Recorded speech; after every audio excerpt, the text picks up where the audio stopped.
Hello, welcome to a new episode of What Are You Selling with me, David Green. And with me today is the one, the only, the suited or sports coated Ron Lahr. How are you doing today? Wonderful, thank you. Thank you very Excellent. much. Thanks Great to be here. Thank you. Yeah, yeah. Um, we were on a round table recently, and you were not impressed with the fact that I was wearing a jumper. But now I have doubled down on just wearing the jumper Well, my favorite was I was on a show and one of the commenters was giving me crap for being dressed up. And the rest of the panel was wearing like ratty t-shirts. I mean, I swear one of the guys had like food stains on his shirt. And I mean, I have those shirts and I wear them at home. But I said, well, I dress up out of respect for the host and for you, my fellow panel mates. And I said, and I appreciate that it appears you wore the finest of your t-shirts. And and now I kind of have to do it. You have So to do it every time now, yeah. I yeah, know. and if I don't wear either a suit or a tuxedo, I at least have to wear a sports coat. Yeah, yeah, yeah. Well, hopefully next time you come on, it is the tuxedo because that is what we want. And I will maybe wear a shirt just to. Well, Uh, funnily, I do have a tuxedo collection. It's a so tiny collection. It's only 2 tuxedos, but how many people have more than one tuxedo? I don't even Not have very one. many. I have no tuxedo. So there you go. Oh my God, that's so embarrassing. I have wore a tuxedo. Good. I did own one. But I don't know what happened to it. I did have it, but I think we moved house a few years ago, and I think it was one of those. When you move house and like you lose like a lamp or like a random piece of Oh furniture yeah. which was missing. I just lost my tuxedo when we moved house, so and my Jedi robe as well. So I think my wife just threw them away. I think. It does sound suspiciously like Yeah, yeah. I sometimes think that if I find the tuxedo, I'll find the Jedi dressing gown robe that I wanted to, what I want, which I secretly, that's what I want. And if I found it, that's what I would start doing all these things. Yeah. So, that. um, Nice. so Rob, why don't, apart from obviously, yeah, we're talking fashion, we're talking fashion on this show now. Uh-huh. Let's get away from that. Why don't you tell everyone listening on the podcast and on the YouTube channel, and whichever one that you're on at home, which one are you listening to? If you would give us a little subscribe or a follow. We have plenty of stuff here. We have lots of different author interviews. We have live readings from myself, if you want to listen to my stories, which sometimes some people do, some people don't. And we also have the Wheel of Time Easing the Reader show as well, which is quite topical at the moment. We read the book, we talk about the TV show. So please give us a follow and a subscribe. Ron, tell everyone a little bit about yourself. How did you get onto this writing journey? Oh, well, I mean, I loved reading, of course. I mean, I think that's how most people end up. So, started reading uh, before I went to school, before kindergarten, and I loved it. Was a big reader. It helped that I was a small kid and wore glasses. So, you know, all those things helped me read, Yeah, exactly. And uh and we lived a little ways out in the country, so there weren't a ton of kids around. There was a lot of time where it was either do chores or read. And so I read. And I started writing stuff very young. I mean, I have these folders of things I wrote as a child, stories, songs. They still make me laugh, whether intentionally or and not. And then in high school, I really started writing stuff. It was a lot of humor stuff at that time, but I always read a lot of fantasy, science fiction, mystery. I mean, a lot of genre stuff, as well as literature and nonfiction. But um, I started writing fantasy after my first child was born about 30 years ago. And I actually wrote Children of Cathaldi, which didn't come out until a couple years ago, but I wrote the first draft back then, like 30 years ago.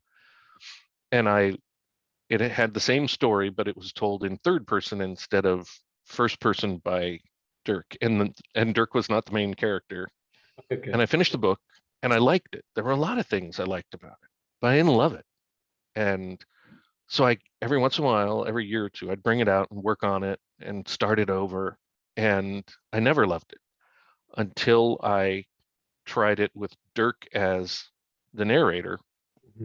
And Dirk is, he's a jerk. He's sarcastic. He's an ex-thief. He's not super nice, even to his friends. And it was so much fun to write. And I wrote a whole new draft with that. And now I've completed the trilogy with him and written short stories with him and very much love the character. I also write, I have either coming out in December or January, there's going to be a humorous science fiction novel called You Get What You Steal. And then I also recently published a humorous self-help book called You're As Stupid As You Are Fat, How to Talk to Women, which is, don't follow the advice in it. It's not sincere, but I think it's very fun. There's some awful things. I mean, sometimes I will read it and forget that I wrote such awful words, and yet still I laugh at it. So you know, and then later, very soon, I have the box set of the Cathaldi trilogy coming out, and then next year, I hope in February, but it might not be till March. I'm doing an anthology in the Cathaldi world where other writers are writing stories. Yeah. I've written 3, but most of it is from other people, and they either use the setting or even sometimes the characters that I've created. So it's really surreal to read the stuff. And editing is very interesting because I have to make sure it's consistent with the world, and I have to make sure it's not crap. So so people who are, if not friends, at least acquaintances are writing these things. Not everybody. Some people just submitted stuff. I put out a kind of call for submissions a long time ago. I saw it. Yeah, I saw it a while ago. I saw it quite recently, actually, and I was like, oh, yeah, I had time to actually do this. Like, that was on the sci-fi fantasy focus. Yeah, they put it up for me. That was very nice. But most of the people who are writing for it, I know them, and then I have to edit their stuff. That's interesting because, I mean, I can't just, it's like when you are directing volunteers. They don't work for you. You need them to get some stuff done, but you can't be a dick to them because, they could just walk away and they're not getting paid. And so it's a fine line. You can't say, oh, this is just so shitty. You really need to start over and make something good. I've done a couple of those projects. I did one which is like was a completely new setup altogether. It was a very hard sci-fi thing called 0 Hour, and it was like 13. It was myself and 12 different authors doing this stories that were set in between like a defining instant and then the resolution of this instant, and so there's a lot of crossover and there's a lot of that kind of thing where it's like, and then people were like, I want a monorail, and some people were like, why there's no monorail, like, there has to be a monorail. It's like, oh god, they've gone and put the monorail in the story. We have to make sure someone mentions the monorail, like, this kind of stuff. But then I did another one which, similar to yourself, I have two series, but one of them I did an anthology of stories set in that world, where that main character appears at the end, and it was like a loosely linked narrative as well, where my character would kind of wrap it all up at the end. So that was that as well. It was kind of like, I don't want to be a dick, but this would happen in this world. You've just broken the entire rules and law of this world with what you've just done. Exactly. And I'm lucky. I met a guy at work, and he had, and one of us mentioned we liked fantasy novels. And I said, oh, I just put one out. This was right when Children of Cathaldi had been put up on Amazon. And he said, oh my God, I downloaded that book in my Kindle Unlimited. And so that was the first person I met who I didn't know that was going to read it, And so he read it and he's like, I love it. And it turned out he writes with his wife, and he said, I love the world. I would love to write something in it. And that's what inspired the anthology idea. And then it became, I mean, for indies, promoting is so hard. And I thought if I get a bunch of people who are also promoting, and we do this anthology and then we all promote it, perhaps that will generate, more attention for everybody. And now that I'm going through the process, I'm like, every author should do this. I mean, every indie author should, and I'm already in somebody else's anthology now because of it. Or, I'm gonna write something for it. I'm involved. It's been very fun. Editing is such a different thing. Editing an anthology is such a different thing. I didn't think I would like it, but I have enjoyed it very much. It made me think a lot about the world. Yeah, of course, It helped me develop it. Yeah, because you'll see different takes on it, and you'll see different, how different people react to different things that you've created. Well, like you said with the monorail, obviously in my fantasy world, it wasn't something like, but they'll be like, I wrote this into the story. I'm like, that is impossible. Now what are we going to do? Yeah. So yeah, a lot of reflecting on the world there, but very fun. Yeah, that's the next thing. So what you've heard it here first, Ron is going to be the next huge fantasy editor of anthologies. I would do that. Yeah, you'd love it. So Children of Capaldi, one of the reviews that I saw of it starts off like this: if David Eddings, Joe Abercrombie, and Douglas Adams had their brains sucked out and blended together, then reanimated, they would write a book like this. I agree. That is one of the reviews. Yeah, excellent work. Yeah, it's a 5-star review as well, I must say. This is all praise. Didn't mean this in a great way. No, well, let me tell you about that review. It inspired another review, right? Which was a 1-star review. So the guy read that, because I took that out and it's in my blurb now, on Amazon, and this other reader put up a 1-star review and he said, I haven't read this book, which of course, right, my favorite part of any review. Here's a review of a book that I haven't read. And he said, but David Eddings, I think it was, he said, David Eddings writes gigantic books and this book is short. So this guy is full of crap or something, and here's one review. Now, what had happened is Amazon had miscalculated the book length. So they had shortchanged, or listed the pages way off. And I got him to fix it mostly, but it's still a little short compared to what it should show. But yeah, and then the next review came in and the guy said, I thought this book was okay. He's like, I was going to give it a 3-star review, but because of that dick who gave it a 1-star review without reading it, I'm going to give it a 4-star. And so I very much, I mean, that review you read started a chain of reviews.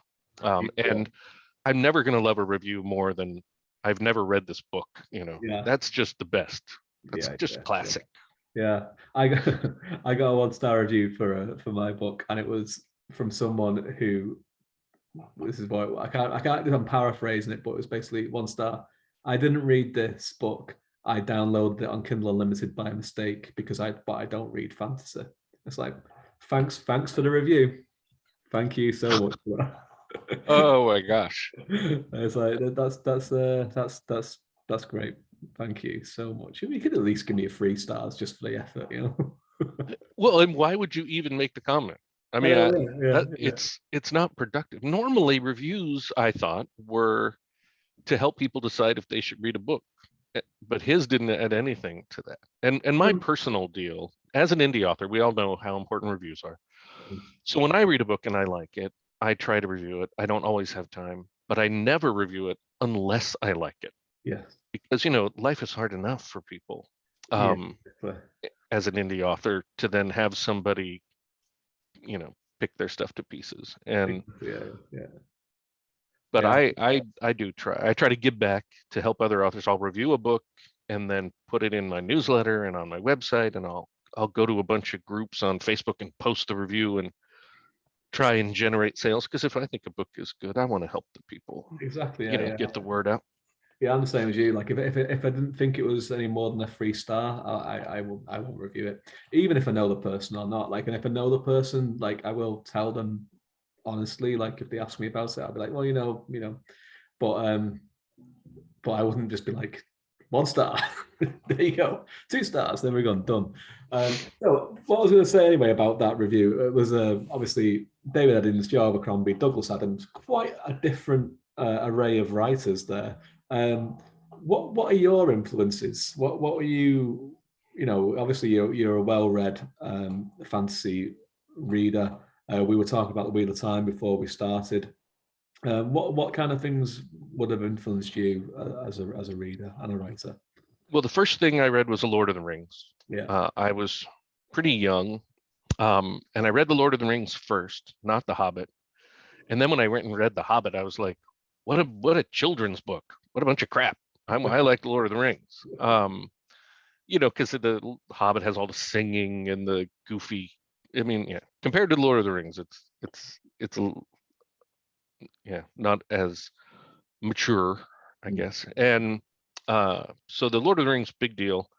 After that, I mean, I did love David Eddings stuff, but I've loved so many fantasy authors. And Douglas Adams, when I think I'd gotten into high school before I read Hitchhiker's Guide and then read everything of his I could read.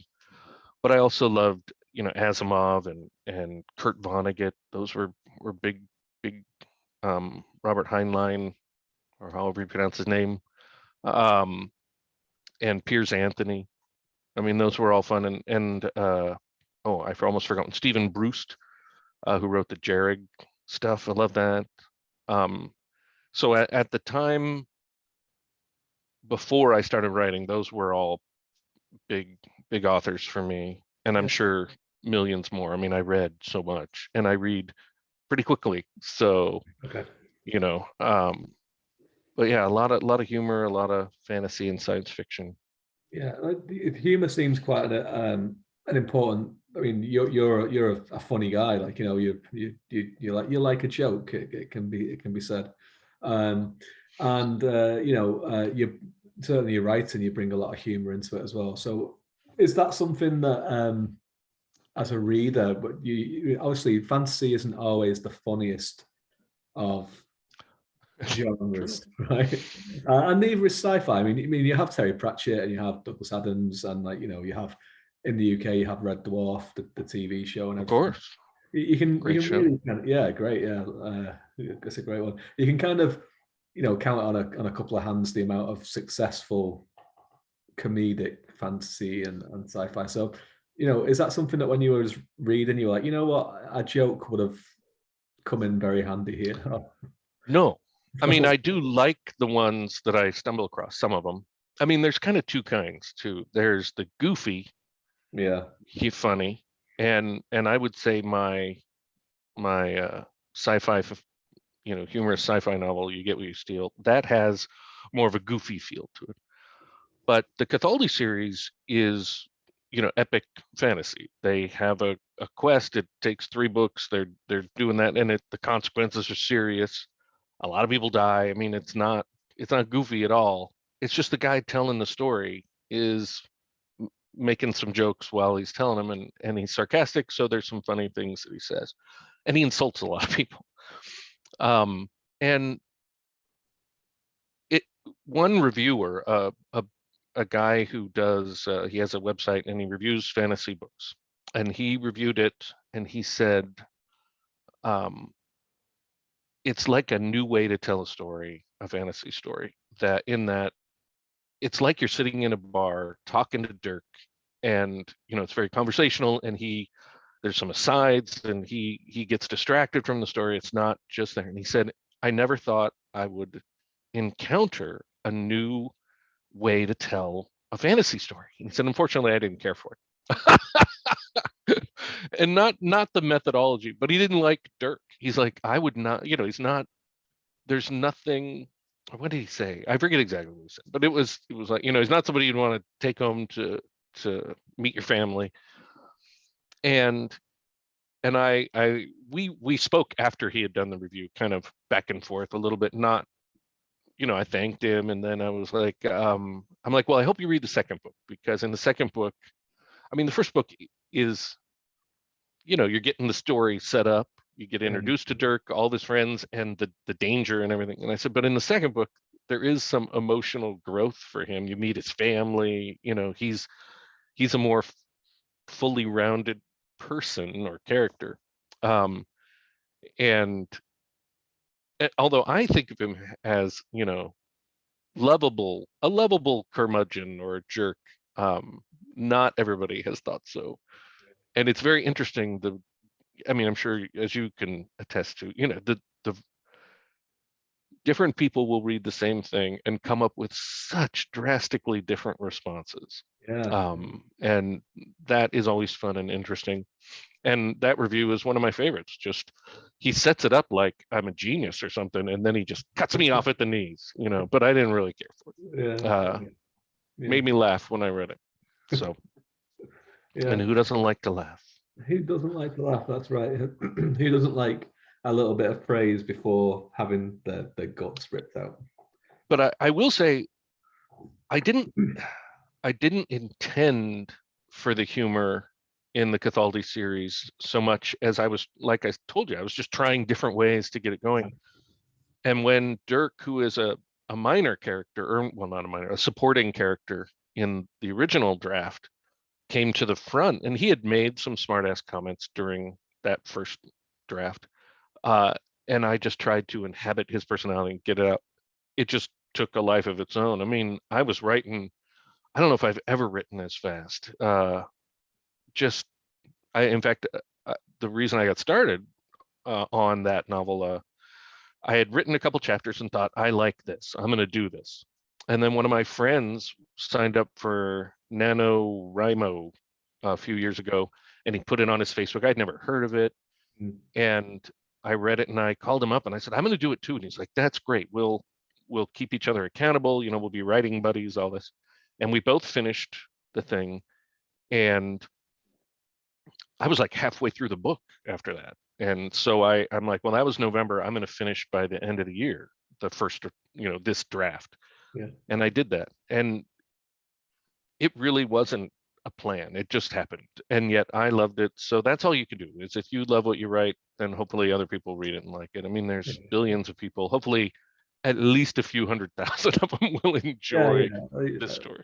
Like 500,000 would do me. That'd be fine. Exactly. That would be fine. I mean, we're joking about the reviews and stuff, but it's overwhelmingly great reviews. I mean, you're the one who keeps on mentioning the bad reviews. I keep on talking about the good ones.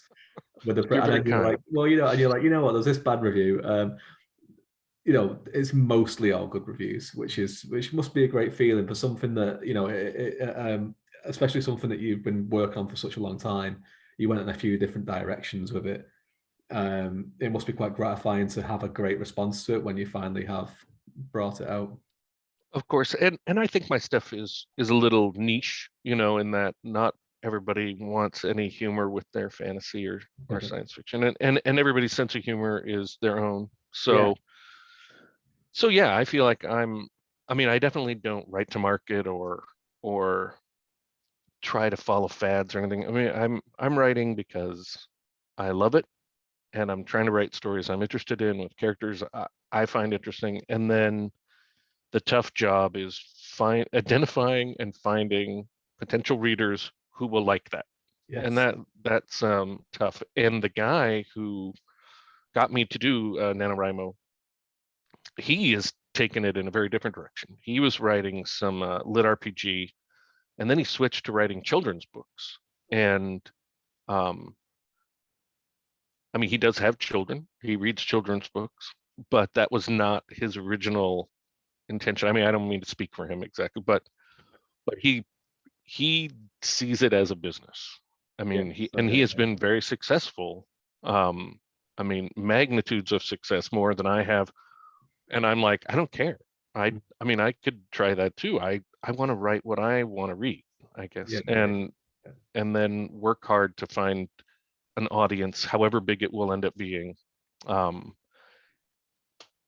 different approaches, but one time I was being interviewed and a person said, what would you consider success as a writer? And I said, beating that guy, doing just a tiny bit better than my friend. That would be success. Yeah. And rubbing his nose in it. Yeah, and enjoying the thing that I wrote where he doesn't. Well, I've read some of those children books, and they're good. I Yeah. mean, it's no insult at all intended. I'm impressed with his success, and he's great. He's not a sellout or a whore. I would like to be that. I would like TV to come, one of the streaming Oh services yeah, to come to me and be like, "Hey, we want to make your Cathaldi series definitely. I into was a." on a, I was getting interviewed by a wheel on a Wheel of Time YouTube show a few months ago. Talk about before the show came out. Talk about and getting people kind of like talking about adaptation and saying this is what adaptation means. It doesn't just mean like this. It means this. And the guy was like, so if someone approached you and took your like In Solitude Shadow and was like, we want to adapt this, what would you say? I'd be like, where do I sign? Right. Exactly. You can. Okay. I don't want him to do anything with the book because I met a guy. I was a consultant for years, and I had a client, and I met somebody, and we started talking about reading and writing, and it turned out he had written a vampire story, I guess a movie, a screenplay, and a porn company bought it and made it into a just awful porno, and so it had his vampire, the bare bones of that story, but took it in a different direction. Yes. But he had an IMDb credit for it, and but I would, unless they gave me a really crazy amount of money, I would probably not want that to happen. But I would be very much, do what you got to do to make it a success. But I want to be in it. I want to have some role where I'm like walking across the screen and I'm like, hello, or I want to say something. Yeah. Me too. I just want to be a barkeeper. That Yeah, would be me fine. Just bald bearded guy behind the bar with a pint. That's me. That's me done. I think it would be awesome. Yeah, it'd be great. And then you want the adult version to come out after the first adaptation because that's The mark of success, a yes. porn parody of your work. Yes, Yeah, that's it. I would work on that. Yeah, Not acting, but in in a writing capacity. Ron, thanks so much for coming on. Thank you. Everyone who's watching, all of Ron's links and where you can find him on the internet and his website and on the books, we're all in the show notes. But Ron, where is the best place if anyone wanted to reach out to you and offer you an adaptation for children of Cathaldi? I will give you my cell phone number in case that's going to happen. No, my website, my main website is cathaldi.com, and that has links to all my social media and stuff, and of course to the books for sale, and you could sign up for my newsletter, which I do a fairly lengthy newsletter with behind the scenes stuff, and the characters write things, and there's a short story that features Dirk that is serialized in it, and so I recommend everybody sign up for my newsletter. There we go. All the details are below. Ron, thank you so much for coming on, and Thank you with all the stuff that you've got going on next year. It seems like you've got a really cool year ahead of you. Indeed. And so everyone watching at home, thanks for sticking till the end, and we'll see you next time. Bye-bye.